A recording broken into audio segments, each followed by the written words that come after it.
இந்த இடத்த எப்படி அவர் டீல் பண்ணுவாருன்னா, மத்திய அரசையும் மாநில அரசையும் எதிர்த்துக்கூடிய துணிச்சல் எனக்கு தான் இருக்குன்னு சொல்லி தமிழ் தேசியம்னு ஏற்கனவே தாய்மண் இதழில் ரவிக்குமார் எழுதினதும் அறிஞர் குணா இவங்கெல்லாம் பண்ண மாதிரி மத்திய அரசையும் மாநில அரசையும் எதிர்த்து நிற்பார். அப்போ அவர் இமேஜ் எவ்வளவுக்குள்ள உயரும்.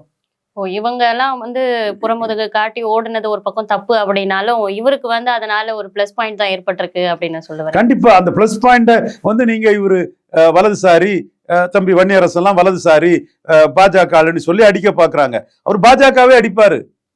பட்டேலுக்கு இருக்கக்கூடிய புகழும் பேரும் புகழும் என் பாட்டேன் வாவுசிக்கா இல்லம் பாரு. பாராளுமன்ற கட்டடத்துல சமஸ்கிருதம் இருக்கு, என் தமிழ் இல்லைன்னு சொல்லுவாரு. இப்படி அவர் ஒவ்வொரு இஷ்யூவும் உங்களுக்கு சத்ரபதி சிவாஜின்னா எங்களுக்கு மருதுபாண்டியார் அந்த இடத்துக்குள்ள தமிழ் அடையாளமா குளோரிஃபை பண்ணுவாரு.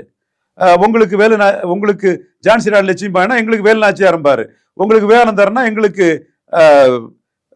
வள்ளலார் வைகுண்டர். இதெல்லாம் சொல்றத வட மாநிலங்களில் சொன்னா பாஜகவுக்கு நல்லது.